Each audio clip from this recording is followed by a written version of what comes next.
De Dieu, bonsoir, bonjour, moi c'est votre frère Christian Bell. Vraiment, je suis dans la joie parce que nous allons écouter la parole de Dieu. Merci pour votre disponibilité de temps et que le Seigneur Dieu se souvienne de vous.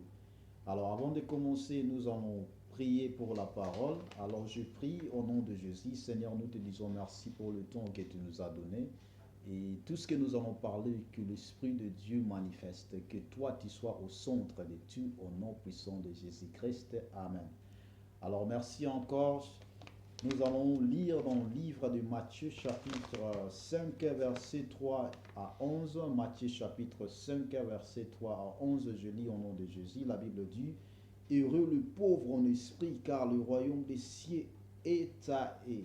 Heureux le pauvre en esprit, car le royaume des cieux est à eux. Amen. Alors, étant que nous sommes des enfants de Dieu, nous allons baser trop spirituel, parce que les Écritures est spirituel. Amen. Alors, nous allons donner des exemples, parce qu'ici, on ne parle pas de pauvres physiquement, on parle d'un pauvre spirituel. Donc, soyez des pauvres en esprit. Amen. Alors oui, ça peut arriver aussi, les gens peuvent nous poser des questions. Amen. Les hommes qui n'ont pas aussi, ils peuvent nous poser des questions dans cette verset pédique. Alors, comme je suis pauvre, donc c'est-à-dire je mérite le royaume des cieux. Les hommes riches, ils peuvent aussi se poser des questions. Parce qu'on est des riches, c'est-à-dire on ne mérite pas le royaume des cieux. Alors, comme je disais, on parle un pauvre en esprit. Amen.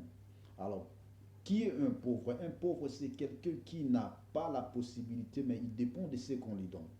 Donc, quelqu'un qui n'est pas capable de lui prendre lui-même en charge, mais il dépend de ce qu'on lui donne. Amen. Alors, un pauvre en esprit aussi, c'est un esclave de Dieu qui dépend totalement de son maître. Un pauvre en esprit, c'est quelqu'un qui ne regarde pas son propre désir. Il ne fait pas son désir, mais il fait des choses pour le désir de Dieu, pour le terrain de son maître. Un pauvre en esprit, c'est un serviteur excellent, c'est-à-dire un serviteur qui marche dans la crainte de Dieu. Un pauvre en esprit, c'est un serviteur qui est poli avec son maître, un serviteur qui est humble devant son maître, qui écoute ce que son maître lui dit. Un serviteur qui est aussi fidèle avec son maître. Amen. C'est lui-là qui est un pauvre en esprit. Qu'il neige, qu'il pleut, il est toujours là pour servir Dieu. Que ce soit des circonstances qui peuvent arriver dans sa vie, mais il n'abandonne pas son maître.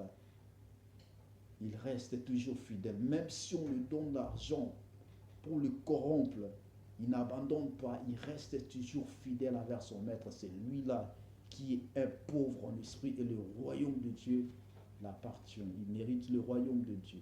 Amen. Alors soyons des hommes pauvres en esprit. Soyons des serviteurs, des esclaves de Dieu en esprit. Et un pauvre en esprit, en lui, il y a les fruits du Saint-Esprit, il y a l'amour, il y a le pardon, il y a la patience. Un pauvre en esprit, en lui, il est humble, c'est-à-dire quand on le trouve, on trouve l'image de Christ en lui. C'est pour cela que je dis toujours souvent, on peut prêcher, on peut prier, on peut donner des versets de Bible, on peut parler la langue, on peut prophétiser, oui c'est bien. Dieu permettre tout cela parce que son nom soit toujours être glorifié. Mais si en nous, nous ne sommes pas des pauvres en esprit, il n'y a pas d'humilité, il n'y a pas la sincérité, nous devons se poser des questions. Avant de finir, nous allons lire Matthieu chapitre 19, verset 24. Matthieu chapitre 19, verset 24, la Bible dit, il le plie ainsi qu'un chameau passé par le trou d'une argile, qu'un riche entre dans le royaume de Dieu. Amen. Parce que nous savons des riches, ce sont des hommes orgueilleux, des riches, ils dépendent d'eux-mêmes. Mais si c'est difficile d'un riche d'entrer dans le royaume, parce que c'est un homme qui est arrogant, qui ne dépend pas de son maître, qui est trop sûr de lui. Alors nous ne voulons pas être des riches spirituels, des riches, comme on dit, des riches qui sont arrogants. Mais nous voulons être des pauvres en esprit. Nous ne voulons pas être des riches en esprit, pardon, parce que les riches en esprit, ce sont des hommes orgueilleux, des hommes qui dépendent d'eux-mêmes. Nous voulons être des pauvres en esprit, parce que nous dépendons de Jésus-Christ qui est notre maître. Que Dieu nous bénisse, que nous soyons des hommes et des femmes pauvres en esprit et que nous marchons dans la crainte de l'Éternel. Que Dieu nous bénisse. Au revoir.